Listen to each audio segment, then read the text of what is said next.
part of the conversation here.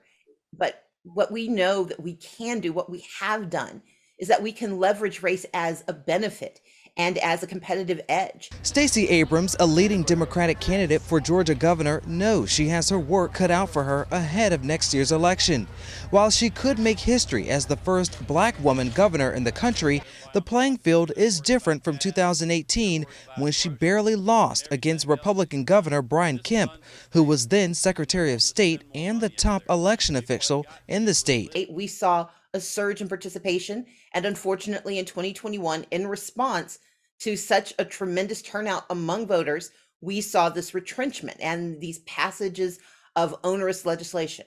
But what we know is that Georgia voters understand their power now, and our responsibility is to ensure they understand the laws, that we continue to fight against rules that seek to suppress their voices. Georgia's Republican-led legislature purged nearly 102,000 voters from its voter rolls, and Senate Bill 202 passed in March, placing restrictions on absentee voting next year. Abrams hopes by educating Democratic voters of the new rules, she can drum up enough support from a racially diverse coalition of voters and overcome restrictive voting laws. Abrams has made voting rights a focal point since her 2018 loss and has pushed for federal voting rights legislation. Amid political infighting among Democrats in Congress, particularly West Virginia Senator Joe Manchin, who indicated he would not support President Biden's Build Back Better bill, despite his opposition, Abrams maintains full support of Manchin. Senator Manchin has actually been a strong partner in moving voting rights forward. It was under his leadership that we were able to craft the revised Freedom to Vote Act.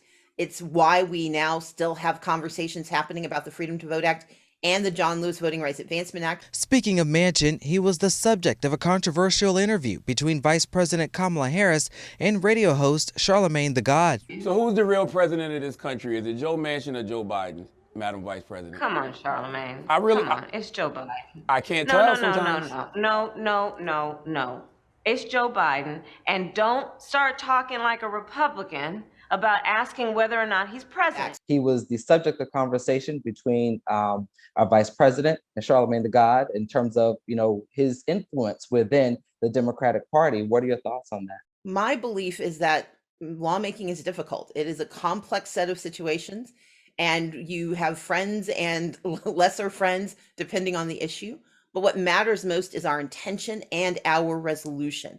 We know that there is work to be done, that 4 years of the previous president and the 4 years we have had of the current governor means that we have to redouble our efforts, and we cannot be distracted by short setbacks. Abrams recognizes her race will draw national attention, but she says she's focusing on the issues impacting Black and brown communities in Georgia. We know that in this economic recovery that they like to tout in Georgia, that Black and Latino workers have been left behind. We know that when small business dollars were being dispersed, and that as we see new opportunities come to Georgia, they are not reaching our communities of color. We may be a good place to do business, but we are number 40 in income inequality. We are number 37 in poverty. We are near the top in maternal mortality, and we are number 1 for women of color, for Black women to die giving birth or within a year of giving birth. We have a state that is in crisis. Political scientist Dr. Tammy Greer cautioned Abrams supporters when she announced her run earlier this month. So it would be great to have a Black woman to be governor of Georgia. And if you still have a conservative majority in the legislative branch, then your Black woman governor will look impotent, because nothing will get done. And so if you were to win the election, how do you go beyond the symbolism and actually get things done to avoid being considered impotent? I served in the legislature for 11 years, 7 of those years as the minority leader. And during my tenure, I was incredibly effective, in part because I recognize that to get most good things done, you have to be able to work with both sides of the aisle. But I'm also very familiar with the executive responsibilities and the executive authority held by the governor. Abrams' opponent, Governor Kemp, faces a growing field of primary contenders, including Georgia State Representative Vernon Jones and former U.S. Senator David Perdue, not to mention the possible influence of former President Donald Trump.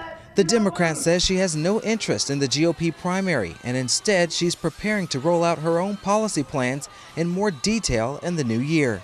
Reporting for Atlanta Black Star, I'm Cavante Smalls.